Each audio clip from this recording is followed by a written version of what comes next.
Avec Soutine et Modigliani, qui le détestaient cordialement, Chagall est l'un des peintres majeurs de la très mal nommée École de Paris, qui assura le rayonnement artistique de la capitale française pendant une bonne première moitié du XXe siècle. Il y a deux choses à connaître de Chagall, si l'on veut espérer pénétrer son univers particulier. La première, c'est son enfance au sein d'une famille juive dans la Russie de la fin du XIXe siècle. Bien que pauvre, sa famille était cultivée et profondément, je dirais même poétiquement, attachée aux traditions du culte hassidique, dans lequel Chagall puisa toute sa vie une bonne part de son inspiration, ainsi qu'une foule de souvenirs pour alimenter sa fantaisie picturale, infiniment sentimentale. La seconde, c'est son amour pour sa femme, Bella. Car le jour même où Bella meurt, son art se charge de quelque chose de poignant, d'une tristesse ou plutôt d'une nostalgie dont il ne se départira plus. Plus tard, Marc Chagall se remariera, ses tableaux retrouveront un peu de joie, son activité créatrice se fera à nouveau débordante, il s'initiera même à la céramique, mais ne cherchera plus vraiment à renouveler son inspiration.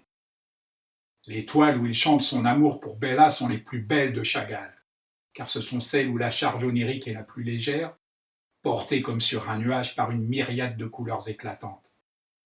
Regardez cette peinture de son couple survolant Vitebsk, la ville natale. Les deux jeunes gens ont déserté la réalité et leur amour éclaire le monde d'une joie simple et bienveillante.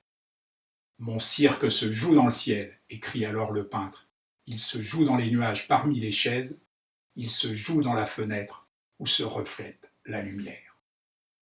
Dans un portrait publié en 1919, le poète Blaise Cendrars se fait encore plus suggestif. Il dort. Il est éveillé, tout à coup, il peint. Il prend une église et peint avec l'église. Il prend une vache et peint avec une vache. Avec une sardine, avec des têtes, des mains, des couteaux. Après le culte hébraïque de l'enfance, après Bella, la rencontre la plus déterminante pour Chagall a peut-être été celle de Léon Bakst, son professeur à l'école Svantseva de Saint-Pétersbourg. Bakst, l'un de ceux qui ont introduit l'art nouveau en Russie, lui fait découvrir Gauguin, Van Gogh et Cézanne, mais surtout il lui permet d'affirmer un incroyable talent de coloriste.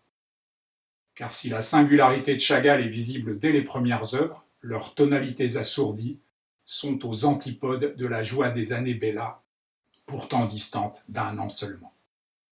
Ainsi, le tout premier portrait de Bella est-il figuratif, un brin laborieux, mais on y pressent déjà le coloriste qu'il deviendra. C'est un voyage à Paris qui permet à son talent de s'épanouir pleinement.